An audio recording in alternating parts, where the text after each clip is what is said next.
Thank you so very much, Shanice Kerber. Thank you so very much, Colin Stinton. I've got the great pleasure now to introduce our next speaker, Eric Rodenbeck. Eric is the founder of Stamen Design and also its creative director.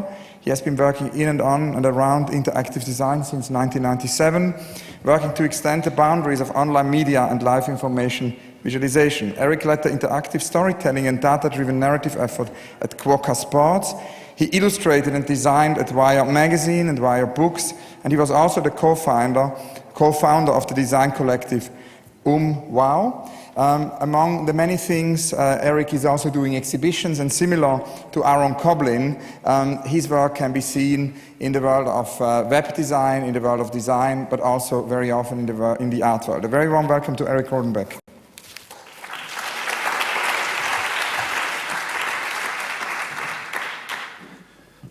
Hello. Thanks for inviting me. I was speaking with Chris Heathcote, my good friend, earlier, and he said that this had the feeling of the Lollapalooza of cartography. I will only stage dive if the mosh pit reaches a certain critical mass. I want to move pretty quickly through some projects that are authored by Stamen and some that are authored by the general internet. The first piece I want to show is a piece by Scott Manley. It is a visualization of the discovery of asteroids in the solar system. It's a little tough to see perhaps, but here are the planets, and you'll see as time goes by, every one of the rotations of the Earth around the Sun is a year, and as time goes by, more and more asteroids are discovered. You'll notice that they fan out from the Earth position, sort of far away from the Sun. It gets more and more as time goes by, and then in 2010, there's a new discovery pattern which you can see from the Wide Field Infrared Survey Explorer, and this notion that there's the sort of universe is kind of by definition sort of continuously being expanded, and that there's a map that's not, of the universe, but of the things that we know about the universe, and that this can be represented in this kind of stunningly beautiful fashion is, to me, one side of the kind of state of mapping and data visualization at the moment. I'm just going to let that run for 1 second so you can see the difference between the sort of normal view and then the WISE Explorer, which comes online.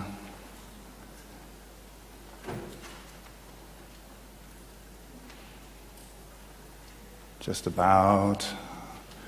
Wait for it.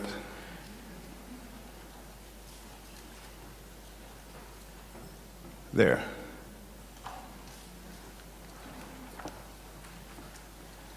Another project that represents a kind of other side of the current state of mapping and visualization is a project by Stephen Wan Worley. It's called the McFarthest Spot. These are all the locations of McDonald's in the United States in September 2009. That's 2010. And if you go back and forth, you'll see a spot appear right there. That is the McFarthest Spot. He traveled there in the middle of the Nevada desert and put an X made of French fries in that spot. This notion that there's these kind of two extremes or kind of sort of pole points that we can kind of think about a space of mapping inside of is something that I've been thinking about quite a bit.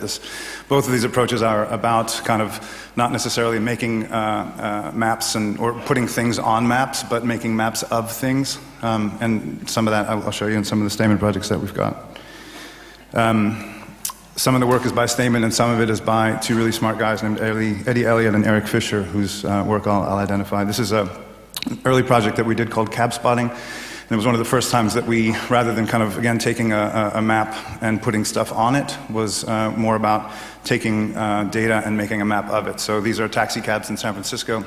The yellow in the front are live representations. This is an empty one, and that's a full one. And then the white behind is the last 4 hours of taxi activity. And this changes throughout the day, and you can see sort of clusters moving into downtown and the more residential areas.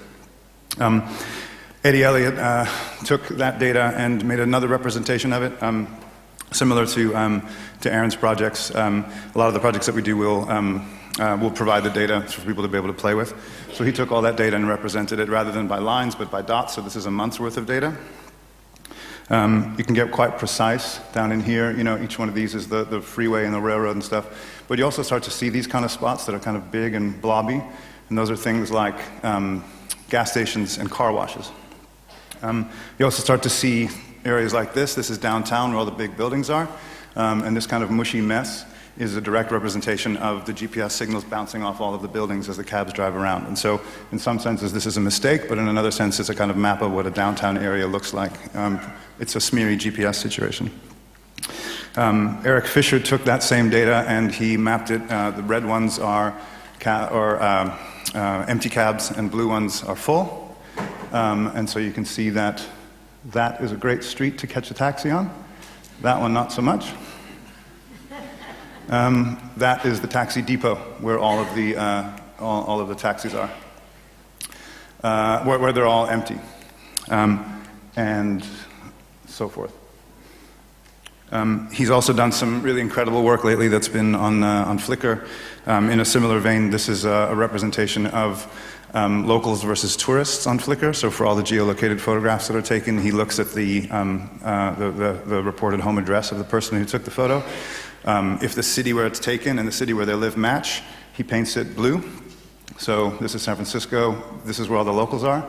And if he paints it, if the home city and the geolocated city don't match, he paints it red and assumes that they're a tourist.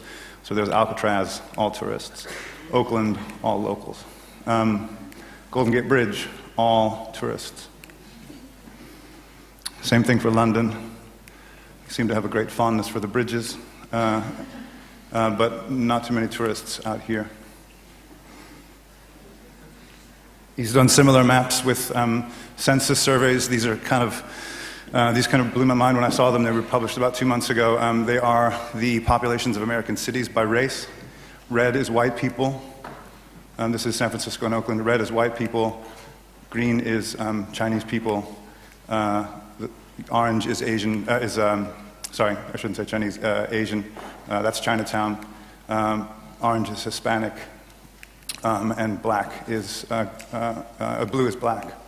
So here we've got Oakland, predominantly black, Alameda. This is in the North Bay. This is kind of one of the most multicultural dots in the Bay Area. That is San Quentin Prison. This is Detroit with a black urban core ringed by white suburbia. This is, I don't even know what to say about that. It's amazing. This is New York. White southern Brooklyn, blue middle of Brooklyn, white Manhattan, Chinatown, Bushwick, Fire Island. It's one of these things where I kind of, in some ways, I find myself at a loss for words for these kinds of things because you think of these places as kind of multicultural, especially like New York. Something like this kind of shows in just really stark and dramatic terms without layering anything on top of a map, but by simply sort of representing the data that's there. Something that's, I think, far more profound than any kind of ethnographic survey could attempt. Here's another one of Brooklyn. We've been doing some work in the studio with one of our new colleagues, Aaron Cope from Flickr. He was one of the sort of lead developers on the mapping efforts that Flickr did. And sort of extending on some of the work that was done earlier with Eric Fisher's, he was involved in a project called Cluster. And what Cluster does is it takes where people say their photographs were taken relative to where they actually were taken. So this is a photograph, this is London, and this is one of the early studies. This is where people say London ends, right? You upload a photo, where is it in the world, London? You get a map like that. This is Vietnam. People say they're in Vietnam when they're here, and they're in Vietnam when they're here. We've been working with this structure where he's basically doing this all over the world. It's called Cluster. That's what Portugal looks like. This is what London and France look like. Taking this metaphor further and kind of going into the OpenStreetMap, which I'll talk about a little bit more in a second, these are roads in Montreal visualized by what OpenStreetMap considers them, whether they're freeways or not. And pulling all this information together, we've been working on these maps called Pretty Maps. This is primarily Aaron's work. This is New York City. It's the Flickr cluster tiles, OpenStreetMap, streets, and several other data sets. We've got stacks and stacks and stacks and stacks of these.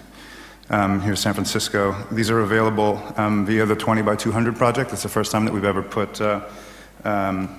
made the maps available for print.